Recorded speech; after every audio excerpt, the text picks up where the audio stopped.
ನಮಸ್ತೆ, study for ಗೋಲ್ ಚಾನಲ್ಗೆ ಸ್ವಾಗತ.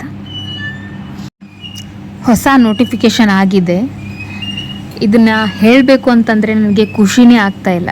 ಯಾಕಪ್ಪ ಅಂತಂದರೆ ಇಷ್ಟು ಜನ ಲಕ್ಷಾಂತರ ಜನ ವಿದ್ಯಾರ್ಥಿಗಳು ನೋಟಿಫಿಕೇಷನ್ ಆಗಲಿ ಅಂತ ಕಾಯ್ತಾ ಕೂತ್ಕೊಂಡಿದ್ದಾರೆ.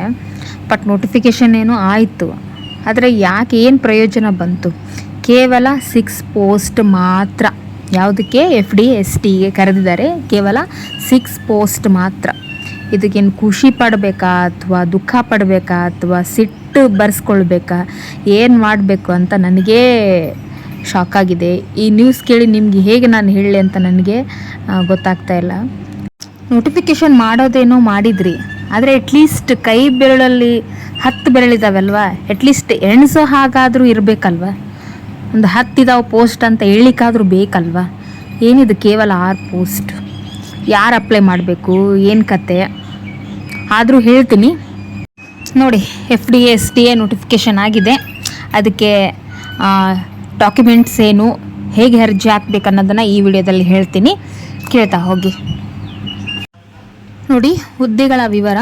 ಪ್ರಥಮ ದರ್ಜೆ ಸಹಾಯಕ, ಇಲ್ಲಿ ಹುದ್ದೆಗಳ ಸಂಖ್ಯೆ 2. ದ್ವಿತೀಯ ದರ್ಜೆ ಸಹಾಯಕ ಹುದ್ದೆಗಳ ಸಂಖ್ಯೆ 4. ಒಟ್ಟು ಎಷ್ಟು ಪೋಸ್ಟ್ ಕರೆದಿದ್ದಾರೆ? 6 ಪೋಸ್ಟ್.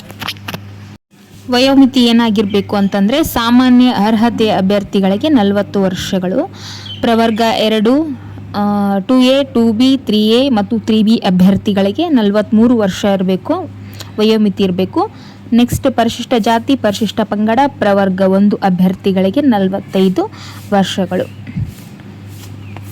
ಅರ್ಜಿ ಸಲ್ಲಿಸಬೇಕಾದ್ರೆ ವೇಳಾಪಟ್ಟಿ ಯಾವ ರೀತಿಯಾಗಿದೆ ಅಂದರೆ, ಆನ್ಲೈನ್ ಮುಖಾಂತರ ಅರ್ಜಿ ಸಲ್ಲಿಸಲು ಪ್ರಾರಂಭ ದಿನಾಂಕ 20/5/2026.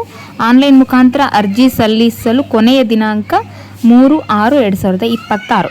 ಇನ್ನು ಶುಲ್ಕವನ್ನು ಪಾವತಿ ಮಾಡಲು ಕೊನೆಯ ದಿನಾಂಕ 4/6/2026 ಸಂಜೆ 4 ಗಂಟೆಯೊಳಗೆ ಅರ್ಜಿಯನ್ನು ಸಲ್ಲಿಸಬೇಕು. ಇನ್ನು ಶುಲ್ಕ ಬಂದ್ಬಿಟ್ಟು ಸಾಮಾನ್ಯ ಅರ್ಹತೆ ಮತ್ತು ಇತರೆ ಪ್ರವರ್ಗ ಅಂದರೆ 2A 2B 3A 3B ಅವರಿಗೆ 750 ರೂಪಾಯಿ ಇದೆ. ಇನ್ನು ಪರಿಶಿಷ್ಟ ಜಾತಿ ಪರಿಶಿಷ್ಟ ಪಂಗಡ ಪ್ರವರ್ಗ 1 ಮಾಜಿ ಸೈನಿಕ ತೃತೀಯ ಲಿಂಗದ ಅಭ್ಯರ್ಥಿಗಳಿಗೆ 500 ರೂಪಾಯಿ ಇದೆ. ಇನ್ನು ವಿಶೇಷ ಚೇತನ ಅಭ್ಯರ್ಥಿಗಳಿಗೆ 250 ಶುಲ್ಕ ಮಾತ್ರ. ಇನ್ನು ಅರ್ಜಿ ಹಾಕುವುದಕ್ಕೆ ಡಾಕ್ಯುಮೆಂಟ್ಸ್ ಏನು ಬೇಕು ಅಂತಂದರೆ, SLC PUC degree marks card ಬೇಕು. ಕ್ಯಾಸ್ಟ್ ಆ್ಯಂಡ್ ಇನ್ಕಮ್ ಸರ್ಟಿಫಿಕೇಟು 1 ವರ್ಷದ ಒಳಗಿನದ್ದೇ ಆಗಿರಬೇಕು. ನೆಕ್ಸ್ಟು ಕಂಪ್ಯೂಟರ್ ಸರ್ಟಿಫಿಕೇಟ್ SDAಗೆ ಬೇಕು. ಫೋಟೋ ಸಿಗ್ನೇಚರ್ ಇಷ್ಟು ಬೇಕಾಗುತ್ತೆ. ಇದಿಷ್ಟು SDA FDA ನೋಟಿಫಿಕೇಷನ್ ಕುರಿತಾದಂಥ ಮಾಹಿತಿಯಾಗಿದೆ. ಸಿಗೋಣ ಮತ್ತೊಂದು ವಿಡಿಯೋದಲ್ಲಿ. ನಮಸ್ತೆ.